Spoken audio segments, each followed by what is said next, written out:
Hello, and welcome to Community Chats. I'm Diane Estes from the Lebanon School District, and I am the School and Community Relations Director.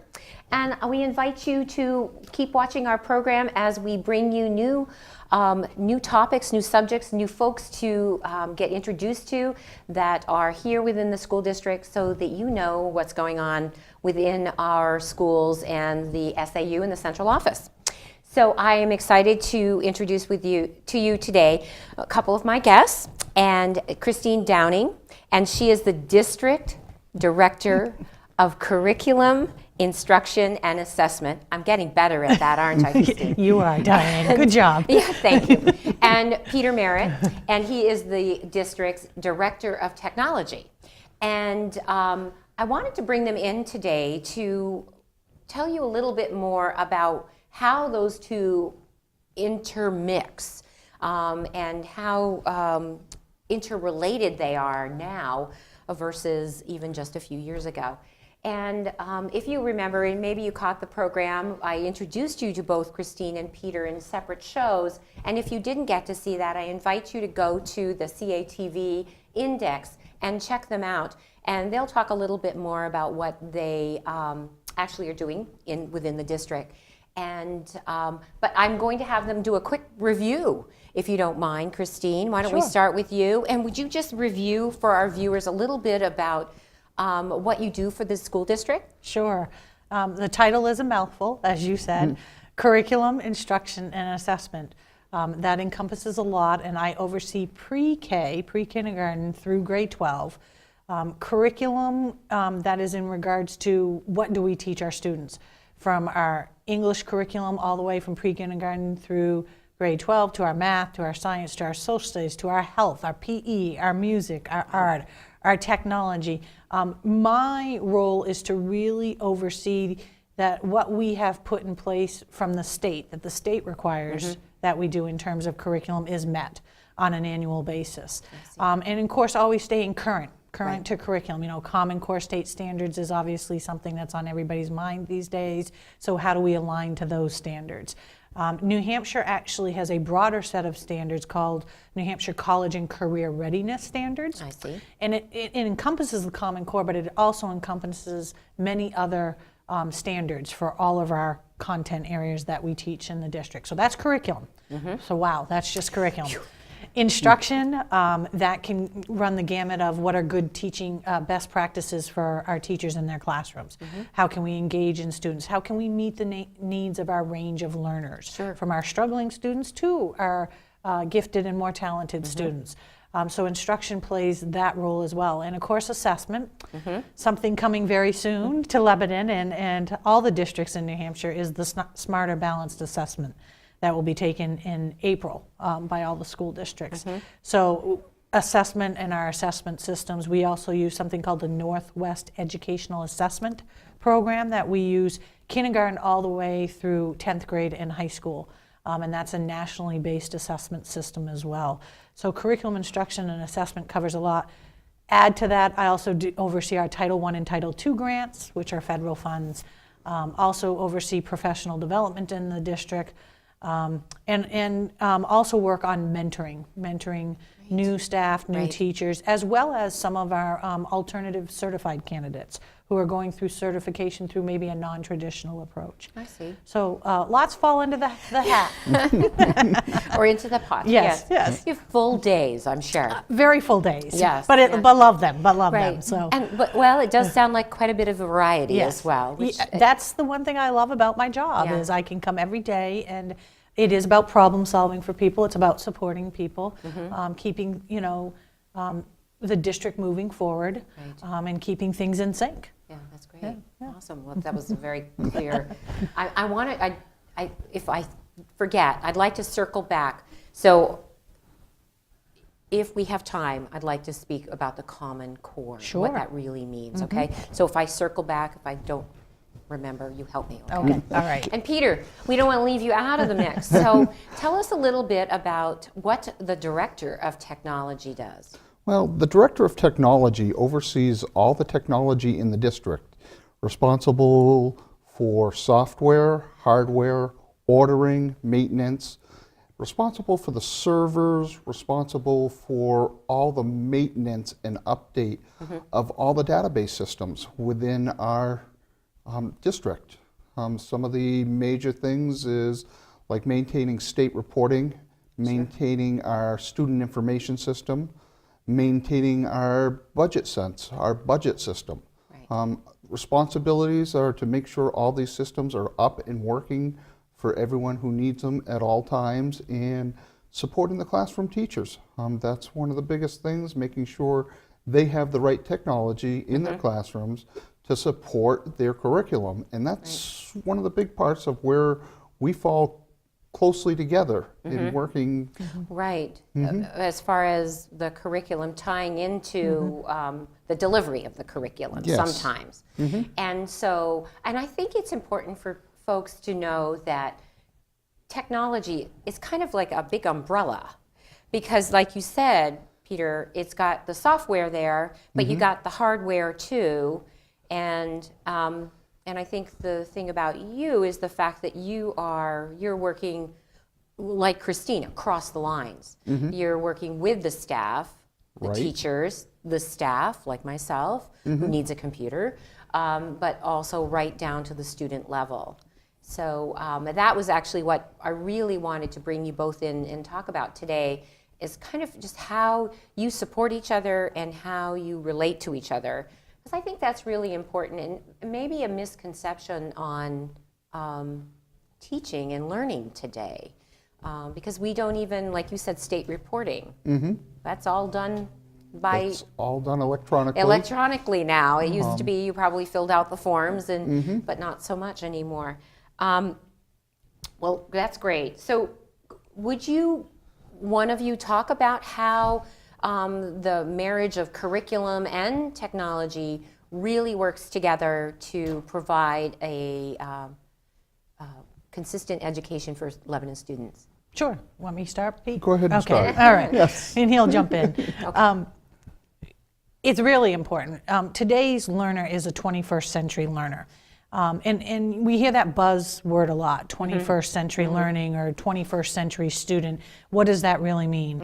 Well, when we talk about 21st century learning, we often talk about it's not the content, it's not the knowledge that students are necessarily gaining, because they're growing in their knowledge base and their content understanding, but it's more so about skills such as problem solving, critical thinking, analyzing situations that are being dubbed the 21st century learner.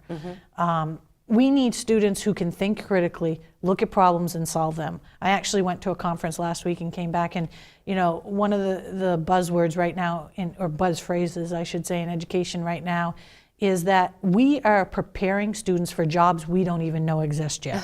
Wow. That's the true reality of education of today. course. So we can prepare them for certain skills as we know them to exist now for careers and jobs, but when they get into the job market, it's really going to be, how do I adapt? How do I synthesize? How do I analyze? How do I problem solve? And so the marriage of curriculum and technology becomes really important at that point. Curriculum lays out for us really the pacing of what are we going to teach, what are those skills and content we're going to measure students against. And in today's world, we do all that through the tools of technology. We are a digital citizenship, there's no doubt about it. I mean, we all live with iPhones and smartphones Pads, and iPads, iPads or and notes and notebooks and everything else. And so technology is crucial because we can bring in the greatest curriculum that we want. It's going to be heavily tech-based, meaning it's going to have students interacting either, through gaming on the web or through, conversations with people across the nation or across the world. And that's the marriage between curriculum and technology. So I'll let Pete speak to, what are some of the features we look for, or some of the hardware or software that we look for to support the curriculum. Yes, I think it would be great to hear about some of that equipment, those smart boards, and what that means, and what every classroom might be equipped with. Right. Yeah. Well, Christine brought up a great point about technology changing. Technology changes about every year. Yeah. It doubles. So basically supporting the classroom, you talked about interactive projectors, that's what we're gearing towards. 5 years ago, we were buying what they call LCD projectors. They were just PowerPoint, put it up on the screen. Now the projectors have gotten so advanced where they are interactive. The student can go up and write on a whiteboard, and it is projected through the projectors and recorded. It is amazing the technology out there to support the classrooms. There's a lot of software that goes along with all this information. The learning textbooks are now more than ever coming out in a digital format. So we have to be ready to support all the formats that are out there, supporting whether it's a Chromebook for the digital textbook, something that is just an online interactive and they don't have to do a whole lot with, or whether it's a more advanced computer that they're able to do computer automated design, a lot of CAD work, some desktop publishing.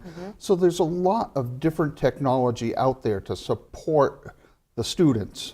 We just have to make sure we have the current and we have to plan for the future of what we need to support them. It must be difficult to plan for the future, especially if it's changing every year. It's like hurry and keep up. So how young are the students being introduced to hardware, for example, when it relates to curriculum? Preschool. We have students in keyboarding functions in preschool, already coming up to, as Pete mentioned, the interactive whiteboards where the teacher will project something on and the student will have like a special marker or stylus. They'll be able to go up to that board, touch things, move things around. We're starting as early as preschool, so that's our 4-year-olds, our 5-year-olds. Kindergarten, same features. And nice, I'll just bring this because it's current, our K-5 math implementation with the Envision Math program has a feature in it called Active eBook. And what this allows the student to do, and this is all grade levels K through 5, the student can bring something up on their computer, write on it, like say it's an iPad, and write on it, save it. The teacher then can pull it up from theirs and see exactly, respond back, send it right back. So there's, to the student digitally, there's no paper passing anymore. I guess that's the big change. And you know, so this is how we need to have technology supporting curriculum and working together. And are students doing some of their homework online that is sent to a teacher, or portfolios? Could you, either one of you, talk to that? Okay. The students are definitely working online. One of the big things we are pushing is the digital portfolio. We're using tools like Google Apps, which is a wonderful online tool that they can actually keep their portfolio in. And the teacher, if they can grant the teacher permission, or the teacher sets it up, and it can be very collaborative, where the teacher can see up to real time what is going on within a document, and they can maintain and have that at their fingertips at all times. The other thing is being able to support this with several different platforms, whether it is an iPad, and it has to be able to support that. Our Google Apps can support iPads. Mobile devices, your telephone. You can have the Google Drive right on your telephone, so you can see everything wherever you are, and keep it up to date. Calendars are another big way that we use all the types of devices, where you can put it in one place and have it throughout the digital world. So you get your beep on your telephone, and that tells you when your next meeting is. So it's amazing what's out there. To go back to your question about homework, is it being done digitally? Yes. I mean, especially you'll see it as the students go up more in the grade levels, you see more of that, especially at the middle and the high school. Several teachers are employing that, and through the Google Apps environment that Peter's talking about. A lot of collaborative sharing, where the student will just literally share a doc with the teacher, and they're going back and forth commenting on it. And submitting it. High school courses, many of them run through the Google Apps and a lot of the environments there. interesting enough, in the state of New Hampshire, there is somewhat a conversation going on right now about high school credits and graduation requirements. I see. And one of the things being talked about right now is, we think traditionally of graduation requirements being, I have to have 4 credits in English or 3 credits in math.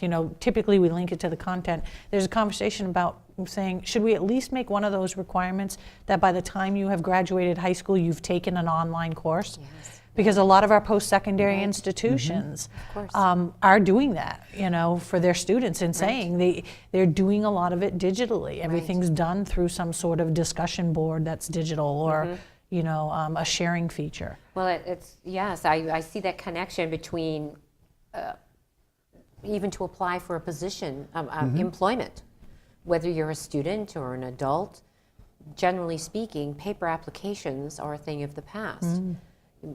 It's through supported technology. Yeah. Through technology. So you've told me a little bit about the how soon classes start. So there are classes that actually focus on these skills. But we have in our elementary levels keyboarding classes. Yes. So that teaches the basics of the computer, how to keyboard, how to interact. One of the most intuitive things for younger students is gaming. Sure. There's a lot of gaming, like we have fact fluency programs in math, so that kids are practicing their facts in math, but it feels like a game.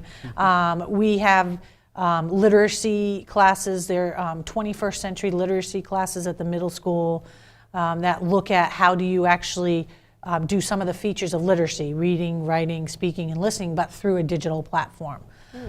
So yes, we do. The state actually requires, there's actually what's called technology standards per the state requirements to be a public school system in New Hampshire.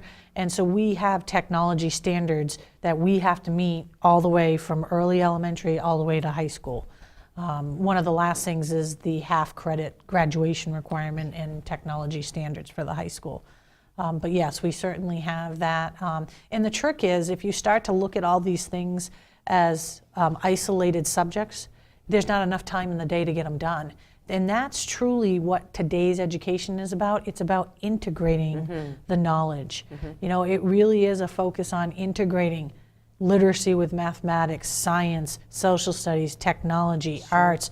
Because if we try to approach teaching children in all those subject areas, there isn't enough time in the day to do it, and we have to talk about integration, and that's what Peter and I hope to model with, working and connecting as we do between technology and curriculum, is to really blend that. Yes. So what about the educators themselves? A lot of training goes in for our staff, our teaching staff? A lot of professional development goes into training them on the different tools they have. A lot of professional development on the software and how to use it and how to implement it into the classroom. So there's a lot of training going on constantly. And you have your technical experts, per se, in the school that are a big help with that. They're the ones that can help out teachers sort of in the mentoring roles of how to use the technology. Our new teacher orientation this year, I would say well over half the day was just spent learning the various software systems in the district that make the Lebanon School District operate. Things from Power School System, which is our student information system where people find their courses, their class lists, where they do grades, to how do we set up professional development in the system, and then some of our state, as Peter mentioned earlier, some of our state reporting systems that staff have to be aware of. Professional development around technology is ongoing, because even though you might have folks trained, you always have new people coming in. You have to keep that cycle going, and sometimes, we can get trained on something. It sits for a while. It's like that, riding the bike analogy. You got to get back on the bike, get more comfortable, get the the little tweaks out of it, and renew it. And so, professional development around technology is a key, and something we continue to grow in Lebanon. Great. And so that must be budgeted in the budget for development of our teachers and ongoing. A fair amount of our professional development also is linked to our Title II grant. that I talked about. Title II grant is specifically related to maintaining your teaching staff at a highly qualified level. And so it's a grant geared towards professional learning of staff and administration. And so we tried to, it's always a tough competition between priorities. Right. And you have to do it strategically over time and keep the cycles moving. But professional development is a huge link to technology. Okay, as far as budget-wise in the technology field, you also have to look at your computer systems, how old they are, when do they need to replace. Right. What we're trying to develop is a life cycle replacement plan, where over, say, a 3-year period, we are changing our technology, getting the latest into the classroom, and basically turning our technology over so we maintain up-to-date equipment. And budget-wise, we have to make sure we're responsible with the taxpayers' money. Of course. But it takes a lot of money to maintain the technology that's required for the classroom. Yes, I can imagine. And like you said, really having that plan, so it's much easier, like a homeowner. You know, if you know that you're going to have to put a new roof on in 2 years, then the plan for it. And, Right. You must be constantly planning, Peter. Constantly planning. Because we've the all good become thing- accustomed to having our technology the way it is, and we know how inconvenient it is for us when it goes down, even if our, at home, if our TV winks out or something. It's, Yep. Yeah. And that's more maintaining the network, the communications yeah, portion of the right. technology. Right.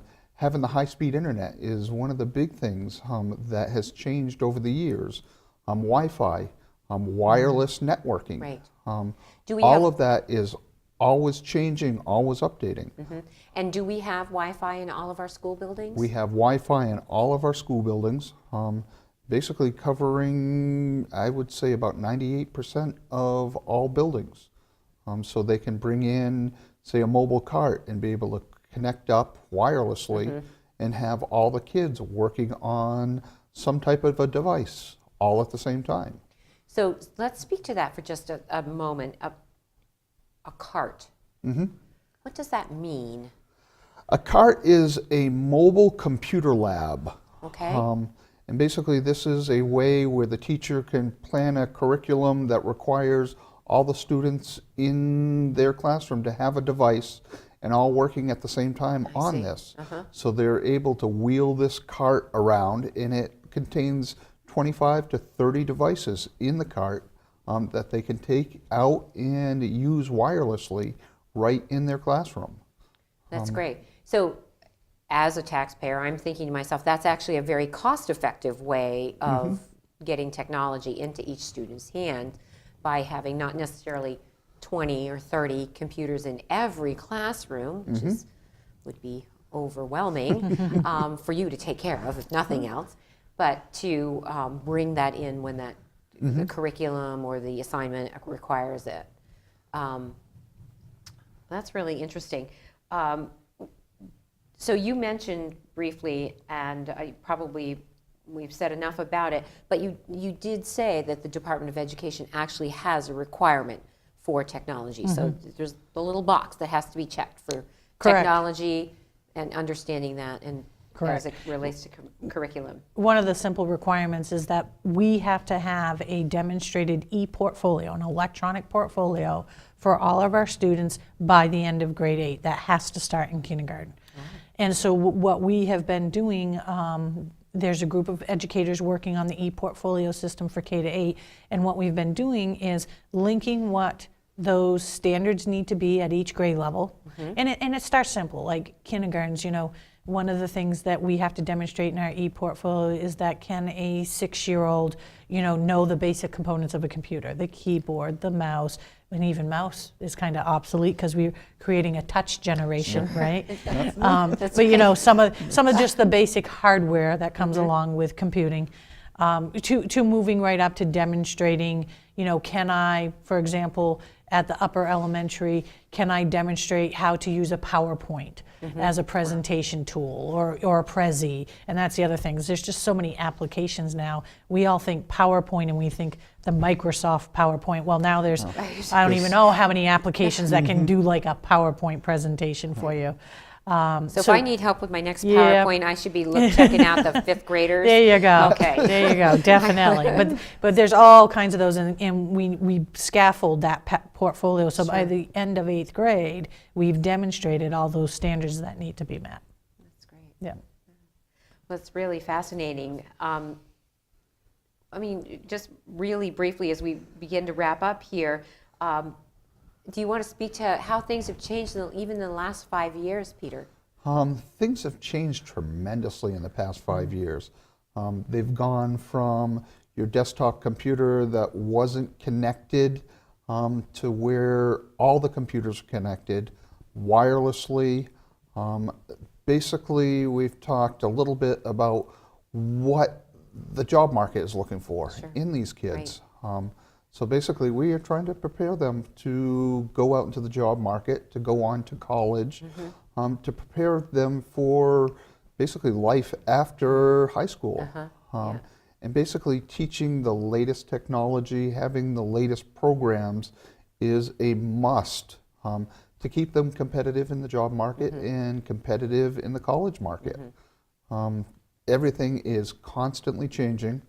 And that's something that when I talk about life cycle replacement, we're getting the latest in that life cycle. We're buying the newest equipment, the newest projectors, and that's going to be an ongoing cycle constantly. Just to keep up. Just to keep up. Right.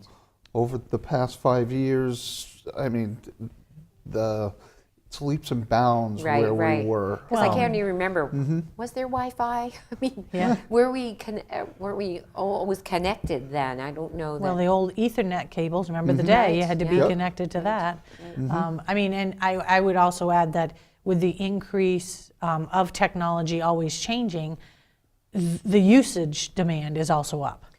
I read a report that says today's generation of teens and 20-year-olds don't typically make it past 16 months with a cell phone. So like every 15 to 16 months, this generation is changing and upgrading their cell phone.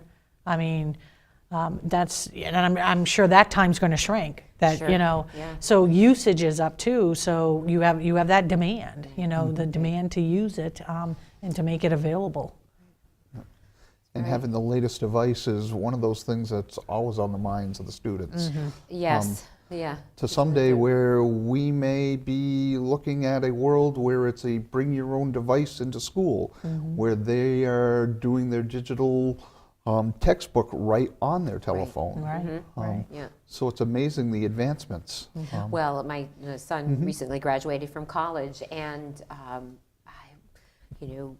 going through his last semester, I think he ended up having like one hard textbook.